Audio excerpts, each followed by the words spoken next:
वृद्धावस्था के कारण उसका रूप बिगड़ गया, बुद्धि कमजोर हो गई, शरीर रोगी हो गया, अग्नि मंद पड़ गई, पुरुषार्थ और भोजन दोनों कम हो गए, बस घोर चिंता। अब पता ही नहीं चल रहा, सोच निकल गई, पड़ा है उसी गंदगी में। जब वो रो रो के कहता है ऐसा, पीटते हैं घर वाले, हमने देखा, पीटते हैं, पड़े पड़े भरपूर भोजन नहीं देते, हगेगा कौन, फेंकेगा इसका, कैसी दुर्गति होती है। इसमें जो शब्द लिखा है, आस्तेव मत्योपन्यस्तम गृहपाल इवाहरन, गृहपाल कहते कुत्ते को, कुत्ते की भांति वो सबके अपमान सहता रहता है और रूखे सूखे टुकड़े खाकर जीवन निर्वाह करता है, फिर भी उसे भगवान की याद नहीं आती। मृत्यु का समय जब निकट आता है तो वायु उत्क्रमण से इसकी पुतलियां चढ़ जाती हैं, श्वास प्रश्वास की नलिकाओं में वायु आना जाना रुक जाता है, कफ भर जाता है। अब इसे श्वास लेने में भयानक कष्ट होता है, कंठ में घुरघुराहट, पर उसका मोह उन्हीं अपने बच्चे, परिवार, घर, शब्द, ये सब छूट जाएगा। बड़ी दुर्गति है।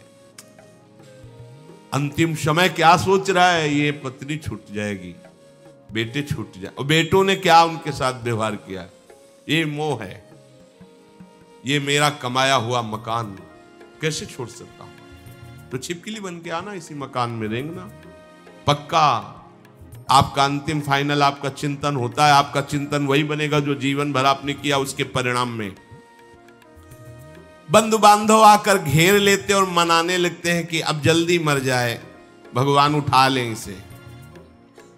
मृत्यु पाश के वशीभूत महान कष्ट को भोगता हुआ अपने परिवार का चिंतन करता है। वो मूड ये भी नहीं सोच पा रहा कि अगर अंतिम समय कृष्ण बोल दूं, राधा बोल दूं तो काम बन जाए। कुटुंब का भरण पोषण और मोह में लगा हुआ यमराज के दूत आते हैं, मार मार के उसके प्राणों को खींचते हैं। वो तो मार वही जानता है जिस पे पड़ती है, पर सोचता कौन है, विवेक है नहीं, इसलिए सोच काम नहीं करती। भयंकर रोष युक्त नेत्र वाले, जिनके देखने से पेशाब छूट जाए, तभी तो आप देखो मरने वाले का शौच और लघु शंका सब छूट जाती है, देखने मात्र से, इतने वो भयानक है। वो देखकर भय के कारण मलमूत्र त्याग कर देता है। सा दृष्ट्वा त्रस्त हृदय स्रकन मूत्रम विमुंचति, इतना भयावह स्वरूप होता है उनकी घुड़क, और उनकी मार की टट्टी पेशाब सब छोड़ देता है। यमदूत उसे भयंकर यातना देते हुए प्राण खींचते हैं। अब ये तो वही जानता है जिसके खींचते हैं। बाहर वाले सब घेरे बैठे हैं, कोई एक बार भी नाम नहीं बोला। अगर एक बार बोल देता राधा तो भाग जाते यमदूत और वो बच जाता। पर यह सौभाग्य तो जिसने जीवन में धर्म किया है, कहीं ना कहीं भगवद आश्रय लिया, उसको ये मिलता है। जैसे कोई घोर अपराधी को सिपाही बांधकर ले जाते हैं, उसी प्रकार रस्सी में बांधकर बलात् उसको यमलोक की लंबी यात्रा कराती है। रास्ते में पिटाई, घुड़कियां, उसे प्यास लगती, पानी नहीं दिया जाता, तपती हुई भूमि पर चलाया जाता है। कुत्ते नोचते हैं, व्याकुल हो उठता है। भूख प्यास उसे बेचैन कर दी, पर यहां किसी की भूख नहीं मिटाई तो तुम्हें रास्ते में भोजन नहीं मिलेगा। यहां कभी किसी को पानी नहीं पिलाया तो एक बूंद पानी नहीं मिलेगा तुम्हें। ये कर्म भूमि है। दावानल जैसी दहकती हुई भूमि पर उसे चलाया जाता है। तप्त बालुका में मार्ग में जब एक पग भी आगे बढ़ने की सामर्थ्य नहीं होती, मूर्छा जाती है, मार मार के उसे चेतना में लाते हैं यमदूत, फिर घसीटते हैं। महान दुख में अंधेरे मार्ग से अत्यंत क्रूर यमदूत उसे यमपुरी को ले जाते हैं। कितना मार्ग? 99,000 योजन मृत्यु लोक से। यह ऐसे नहीं कि कोई गप लिखी हुई है, नहीं नहीं। अब जैसे तिहाड़ जेल है, अब जानते ही नहीं तो क्या जानोगे, कहां तिहाड़ जेल, जाओ देखो जाके। आजीवन कारावास, कैसे बड़े कठोर कठोर, जैसा अपराधी वैसा दंड विधान। यहां थोड़ी दया है क्योंकि हृदय है, वहां हृदय नहीं है, वहां हृदयहीन शासक तुम्हारे पीछे लगाए जाएंगे। हृदय ही नहीं है, बस एक एक कर्म का हिसाब। जो हमने पढ़ा था पहली बार तो होश उड़ गए थे। जो यहां दूसरे का मांस खाते हैं ना, कोल्हू में पेरे जाते हैं। कोल्हू जैसे गन्ना नहीं पेरा जाता, लगा दिया कोल्हू में पेरे जा रहे। मरना है नहीं, सोचो कितना कष्ट। फिर इसके बाद समसी से मांस नोच कर उसे खवाया जाता। होश में हो जाओ। 99,000 योजन का मृत्युलोक से यमलोक का मार्ग है, लिखा हो 99,000 योजनानाम सहस्राणी नवतिम नवचाध्वनः त्रिभिर्मुहूर्तैर्द्वाभ्याम वा नीतः प्राप्नोति यातनः। एक योजन का मतलब 4 कोश, 99,000 योजन। इतने लंबे मार्ग को 2 या 3 मुहूर्त में तय करना, दौड़ा के 2 या 3 मुहूर्त, बहुत कम समय। फिर वहां पहले से तय, इसको इस नरक में डालो, इसको इस नरक में। वहां इतना समय, थोड़ी भीड़ लगी है। जैसे अपने एक फोड़ा हुआ तो अपने इतने कष्ट समझते, अस्पताल जाओ देखो चीख लगी, किसी का पैर टूटा, किसी कुछ, ऐसे ही वहां सब हिसाब हो रहा है। उसको धधकती हुई लकड़ियों में जलाया जाता है, कहीं दूसरों के द्वारा काट काट कर उसको उसका ही मांस खिलाया जाता है। यमपुरी के कुत्तों के भयानक दांत होते हैं, जिंदा, अब मरना है नहीं, वहां भयानक गिद्धों के द्वारा आते खींची जाती है। यहां सांप बिच्छू डांस जिसको मारा है वहां भयंकर रूप रखकर उसका खून पीते हैं। हिसाब है बहुत होश में। यहां तुम किसी के शरीर को काट दो तो मर जाएगा, वहां ऐसा नहीं होता। वहां बार बार काटा जाएगा, मरोगे नहीं, पीड़ा वैसे ही होगी। बड़े भयानक कष्टों को भोगता है। तामिस्त अंध तामिस्त रौरव आदि नरकों को भोगता है। हे माता, भगवान कपिल देव जी कहते हैं, जो पुण्य आत्मा लोग होते हैं स्वर्ग आदि में जाकर पुण्य भोगते हैं, लेकिन दोनों को फिर गिरना होता है, क्योंकि वो भगवान का भजन नहीं किए, इसलिए पुण्य भोग कर मृत्यु लोक आते हैं, वो पाप भोग कर नरक से मृत्यु लोक आते हैं। माता जब उनके भोग संपन्न होते हैं नरक आदि के, अब वो जन्म लेते हैं। फिर यहां ध्यान से सुनना, जब जीव को मनुष्य शरीर में जन्म लेना होता है तो प्रकृति में वर्षा के साथ आता है। प्रकृति में वर्षा के साथ आया, और फसल में मूली गाजर गेहूं अन्न, इनमें वो जीव प्रवेश करता है और उसे माता पिता दोनों पाते हैं। तो सप्तम धातु वीर के रूप में परिणित होता है जीव। वो वीर कण के रूप में माता के उदर में जब प्रवेश करता है तो एक रात्रि में मां का और पिता का, दोनों का वो जो वीर मिलता है, उस रज और वीर के मिलने से एक कलल सा बनता है। 5 रात्रि व्यतीत होने के बाद एक बुदबुदा सा बनता है। 10 रात्रि व्यतीत होने के बाद एक बेर की सी आकृति होती है। फिर उसके बाद उसमें धीरे धीरे मांसपेशियां बढ़ने लगती हैं। 1 महीने में उसके सिर निकल आता है, 2 महीने में हाथ पांव अंगों का विभाग होता है, 3रे महीने में नख रोम अस्थि चर्म स्त्री पुरुष के चिन्ह प्रकट हो जाते हैं, 4 महीने में मांसादि 7 धातुएं प्रकट हो जाती है, 5वें महीने में चेतना जागृत हो जाती है। जैसे अपने चेतना, ऐसे 5वें महीने में गर्भस्थ शिशु की चेतना जागृत हो गई। जीव है पर चेतना 5 महीने बाद मां के गर्भ में जागृत। अब उसे भूख लगती है, प्यास लगती है, वहां की तापमयी जलन पीड़ा, छोटे छोटे कीड़ों के द्वारा काटना। 6ठे मास में झिल्ली से लपटा हुआ मां की दाहिनी कोख में कीड़े की तरह तड़पता है। उस समय माता को कड़वे और खट्टे पानी की लालसा होती है, जिससे उसके अंगों में जाकर भयंकर जलन होती है। यह है भोग। वो कृमि कीड़े की तरह तड़पता है। मलमूत्र के गड्ढे में बीच में झिल्ली में बंधा हुआ वो जीवात्मा सुकुमार तो होता है, वहां के कीड़े उसे नोचते हैं छोटे छोटे, वो तड़पता है। माता प्रसन्न होती कि जब बच्चा हिलता है, बोले है उसकी दुर्गति हो रही, वहां भयंकर कष्ट पा रहा है। ऐसा क्लेश होता है कि क्षण क्षण में बेहोश होता रहता है।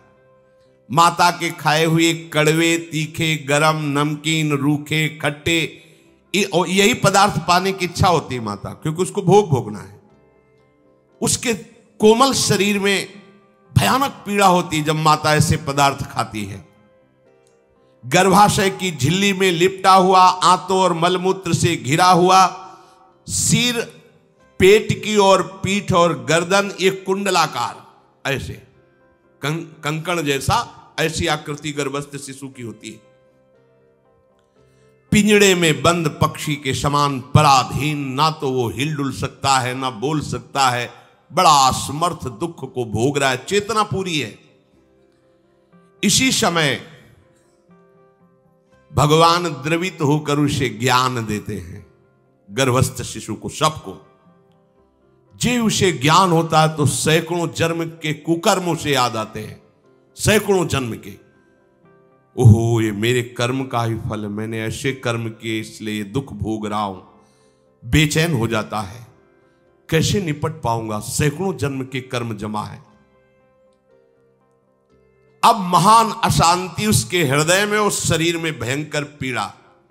कुंडलाकार शरीर है, हिल भी नहीं सकता है, बस कीड़े काटते, बड़ी तड़पन, बड़ी जलन, भूख प्यास की जलन।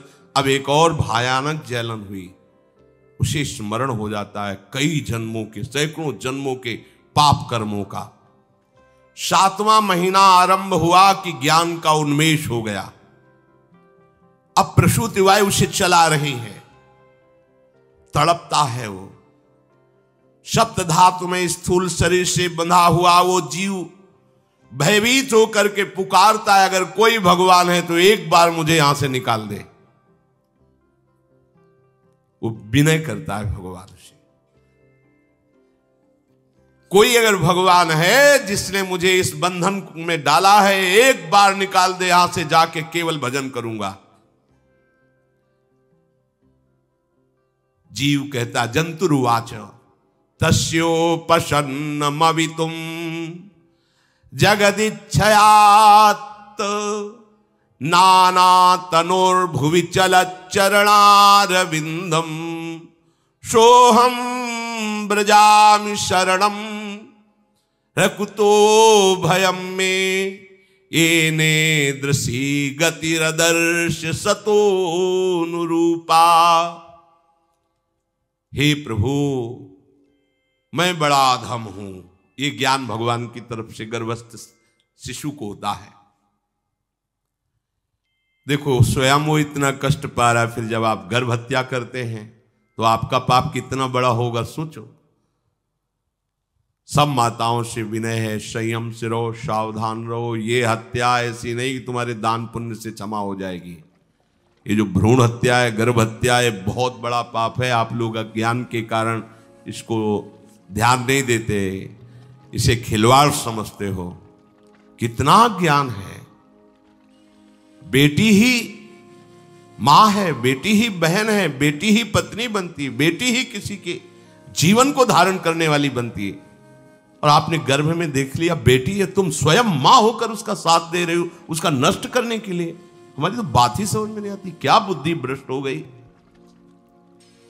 अगर पुरुष का इतना महत्व है तो बेटियां ना हो तो तुम्हारी कौन सी गति होगी, सोचो जरा। जीना मुश्किल हो जाएगा तुम्हारा। तुम पुरुष किस काम के रह जाओगे। तुम्हारा अर्धांग काट दिया जाए तो तुम कैसे होगे। ये स्त्री स्वरूप अर्धांग है। जिस घर में एक मां बहन नहीं है, स्त्री स्वरूप नहीं, श्मशान जैसा वो होता है। ध्यान दीजिए, ये बहुत बड़ी गलती है जो अपनी बेटियों की हत्या करते हैं। और ये वो पाप है जो अक्षम्य अपराध है। स्त्री हत्या करना शास्त्रों में बहुत बड़ा पाप कहा गया है। फिर वो तो बच्चा है, बिल्कुल नहीं। जिनसे हो गया है, श्रीमद् भागवत का सप्ताह मूल संस्कृत से सुनो और भगवान से प्रायश्चित प्रार्थना करो कि हे नाथ, भूल से गलती हो गई, दूसरा कोई उपाय नहीं, ध्यान से समझ लीजिए। तुम्हारे भ्रूण हत्या, गर्भ हत्या के पाप को नष्ट करने में एकमात्र श्रीमद् भागवत समर्थ है, दूसरा कोई नहीं। कोई दान पुण्य तीर्थ स्नान तुम्हें क्षमा नहीं कर पाएगा। यह ऐसा महापाप है। अगर हृदय में जलन करके और मूल संस्कृत के द्वारा पूरी 7 दिन में भागवत श्रवण की जाए नियम से, तो भागवत समर्थ है, इस हत्या के पाप से भी आपको मुक्त कर देगी। जिनके ऐसे हत्या हो गई हो करवा लो, नहीं तो बुद्धि आगे भ्रष्ट करके तुम्हें हरि गुरु से विमुख कर देगा। ये पाप ऐसा नहीं कि तुम्हें 2-4 माला घुमाने से क्षमा हो जाएगा। ये महत अपराध है। सबकी समझ में नहीं आता, समझ जाओ, नहीं तो आप जहां भी हो वहीं से भ्रष्ट कर देगा। ये अपराध नष्ट नहीं होगा, श्रीमद् भागवत की कृपा से नष्ट हो जाएगा। यह हमें बहुत विश्वास है। श्रीमद् भागवत सप्ताह की यह है ही महामहिम। प्रेत योनि को प्राप्त धुंधकारी को सीधे भगवत पार्षद स्वरूप देकर परम पद में आरूढ़ कर दिया। केवल 7 दिन की मूल संस्कृत एक भी श्लोक नहीं छूटना चाहिए। अगर सप्ताहिकी का पारायण हो तो इस भ्रूण हत्या, गर्भ हत्या से भी निवृत्ति मिल जाए। अब वो जीव भगवान को पुकारता है, मैं बड़ा नीच अधम हूं। आहा, भगवान आपने जो मुझे गति दिखाई है तो मेरे कर्म के अनुसार ही है, आपका इसमें कोई दोष नहीं। हम लोग जब कष्ट भोगते तो भगवान से कहते हैं हमने तुम्हारा क्या बिगाड़ा। भगवान ने नहीं बिगाड़ा, तू खुद देख क्या बिगाड़ लिया अपना। करो पापाचरण। अब देखो, हमने तो जीवन में कोई पाप नहीं किया और कितने गर्भ हत्या की है, कितनी खिलवाड़ समझे हो। ये बिल्कुल भयावह चीज है, आप लोगों को नहीं। हम बार बार इसीलिए कह रहे कि भयावह वस्तु है, तुम्हें बहुत ऊंचाई से घसीट के भ्रष्ट कर देगी। बहुत होश में हो, भूल के कभी ऐसा न करना जहां तक हमारी आवाज पहुंचे, जहां तक सुनाई दे। गर्भ हत्या मत करना, संयम से रहो। इस तरह का व्यवहार मत करो कि तुम्हारा मनुष्य जन्म ही व्यर्थ चला जाए। इसमें तीनों को बराबर दंड मिलेगा, गर्भ हत्या कराने वाला, गर्भ हत्या की प्रेरणा देने वाला और गर्भ हत्या में सहयोग देने वाला। जो औषधि डॉक्टर या जो भी, तीनों को दुर्गति होगी। माता, पिता, प्रेरक और कर्ता। ऐसा नहीं कि आप डॉक्टर हो तो आपको गर्भ हत्या करने का अधिकार नहीं। आप डॉक्टर हो दूसरे के शरीर को स्वस्थ करके निरोग करने के लिए, हत्या करने के लिए नहीं। कोई भी हमारा संविधान ऐसा आदेश नहीं करता कि आप गर्भ हत्या कर दो। ना भागवतिक और ना भारतीय संविधान ऐसा संविधान आदेश नहीं करता। अब वो जीव कह रहा है कि प्रभु मेरे योग्य ही है, आपने जो मुझे दंड दिया है। मैंने सुना है कि आपकी शरण में जो आता है आप उसकी रक्षा कर लेते हैं। आपकी जो शरण में हो जाता है वो इस भूमि पर, भारत भूमि पर, विश्व पर निर्भय विचरण करता है। कोई उसे भय नहीं प्रदान कर सकता। प्रभु, मैं इस माता के उदर में माया का रहस्य न जानने के कारण ऐसे कर्म किए कि मैं आ गया हूं। बहुत दुख पा रहा हूं। हे निर्विकार अखंड बोध स्वरूप परमात्मा, मैं बार बार नमस्कार करता हूं। प्रभु, मेरे ऊपर कृपा कर दो, एक बार इस गर्भ से निकाल दो। मैं यहां से बाहर जाकर आपका निरंतर भजन करूंगा। ये वादा करके आए हम प्रभु से सब। प्रभु ने करुणा करके हमें चांस दिया है मनुष्य शरीर। प्रभु, मैं बहुत जन्मों से इस समय स्मृति आ रही देख रहा हूं, कर्मों में भटकता रहा आपसे विमुख होकर के। ये जो मुझे अभी ज्ञान हो रहा है केवल आपकी कृपा से तत्कालिक है। तत्कालिक, एक तत्कालिक वैराग्य होता है। जैसे कथा सुनियो, मन में आया कि अब तो भजन ही करना है। ये तत्कालिक है, स्थायी नहीं है। इसे स्थायी बनाओ। प्रभु, आप अंतर्यामी हो, आप सब कुछ जान रहे हो। तीनों तापों की शांति के लिए भक्तजन आपका भजन करते हैं। मैं देहधारी होकर जीव माता के उदर में मलमूत्र से रुधिर की झिल्ली में फंसा हुआ माता की जठराग्नि के ताप से जल रहा हूं। प्रभु, एक एक क्षण में यहां विकल होकर केवल इंतजार कर रहा हूं कि किस समय मुझे यहां से निकाला जाएगा। दीन बंधु, यहां से कब मैं निकलूंगा। स्वामिन, आप बड़े दयालु हो, आप जैसे उदार प्रभु ने मुझ गर्भस्थ शिशु को ये ज्ञान दिया। हे दीनबंधु, आप अपनी कृपा से प्रसन्न हो जाइए। प्रभु एक बार निकाल दीजिए, मैं ऐसा भजन करूंगा कि दोबारा संसार के दुख में नहीं आऊंगा। कपिल भगवान कहते हैं, हे माता, वो गर्भस्थ बालक शिशु भगवान से प्रार्थना करता है, भगवान का आदेश होता है, तत्काल प्रसव वायु धक्का मारती है। जे ही प्रसव वायु धक्का मारती तो उसको ऐसा भयंकर कष्ट होता है, जैसा पीछे लिखा है कि जैसे जिंदा किसी की चमड़ी उतारी जाए, ऐसा मां के गर्भ से निकलते समय उसे कष्ट होता है। वो अत्यंत कष्ट से व्याकुल होता है। उसी समय उसका वो ज्ञान नष्ट हो जाता है जो भगवान ने दिया था। उस समय उसकी श्वास की गति रुक जाती, जैसे किसी का गला दबा दिया जाए तो कैसा लगेगा। ऐसे ही पूरी की पूरी भागवती की स्मृति नष्ट हो गई। होश आया तब देखा कि वो बाहर पड़ा हुआ है, माता के उस मलमूत्र में सना हुआ बिष्ठे की कीड़े की तरह।